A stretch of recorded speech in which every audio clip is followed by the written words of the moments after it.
세계 증시와 우리 증시를 짚어보는 시간 3분 증시입니다. 연합인포맥스 정윤교 기자 나와 있습니다. 안녕하세요. 안녕하십니까? 네, 먼저 간밤 미국 증시부터 살펴볼까요? 네, 간밤 뉴욕 증시는 약세로 마감했습니다. 미국의 11월 고용이 강하게 나온 데다 간밤 경제 지표도 호조를 나타내면서 국채 금리가 오름세를 보인 영향입니다. 마감가 살펴보면 다우 지수는 전장보다 1.4% 하락했고요. S&P 500 지수와 나스닥 지수는 전장 대비 각각 1.79%와 1.93% 밀리면서 장을 마쳤습니다. 시장은 먼저 지난주 후반 발표된 11월 고용 지표를 소화했는데요. 미 노동부에 따르면 11월 고용은 월 26만 3천 명 증가하면서 예상치를 웃돌았고 임금 상승률도 5.1%로 10월보다 강화됐습니다. 12월 미국의 기준금리 인상 예상치는 0.5%포인트로 유지됐지만 내년 긴축은 당초 예상보다 더 높이 오래 갈 수 있을 것으로 전망되는 상황이고요. 긴축 경계감에 국채금리가 다시 오름세를 보이면서 주가는 하방 압력을 받았습니다. 미 동부 시각으로 오후 3시 기준 뉴욕 채권 시장에서 10년물 국채 수익률은 3.599%로 상승했고요.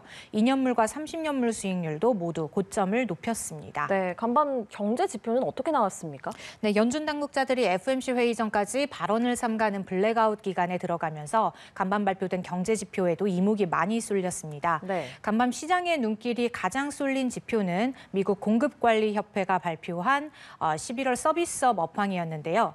11월 구매 관리자 지수, 서비스업 구매 관리자 지수는 56.5로 나오면서 2년 5개월 만에 최저치 수준에서 반등했고요.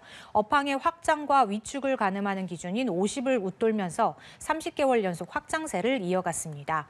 공급관리협회의 서비스 지표가 호조를 보이면서 시장은 내년 긴축에 대한 경계심을 높였습니다.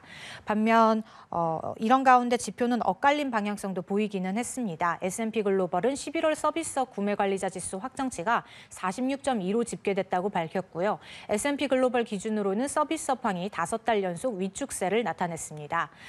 그리고 컨퍼런스 보드는 11월 고용 추세 지수가 117.65로 2개월 연속 하락했다고 발표했습니다. 네, 중국은 조금씩 코로나 방역을 완화하고 있잖아요. 덕분에 미국채 금리가 반등하는 데 도움을 좀 줬다고요? 네, 그렇습니다. 중국의 코로나 봉쇄 완화 소식도 경기 우려를 완화하면서 미국채 수익률 반등을 부추기고 있습니다. 지난 주말 베이징을 비롯한 대도시들은 대중교통의 PCR 검사를 면제하면서 원하는 사람만 받도록 한다고 발표했는데요. 중국의 방역 완화 조치는 내년 초 경기 침체에 대한 우려를 완화했습니다. 네. 뉴욕에 상장된 중국 관련 주식은 중국의 봉쇄 완화 소식에 개장 전에 큰 폭으로 올랐다가 개장 후에 하락세로 돌아섰고요. 니오 주가는 2% 넘게 떨어졌고 샤오밍도 1% 이상 하락했습니다. 네, 마지막으로 오늘 코스피 전망까지 짚어주시죠. 네, 오늘 코스피는 간밤 뉴욕 증시의 약세에 따라 하락 출발할 것으로 전망됩니다. 미국의 내년 최종금리 부담에 미국채 금리가 상승한 점도 우리 시장의 투자 심리에 부정적인 영향을 미칠 것으로 보이고요.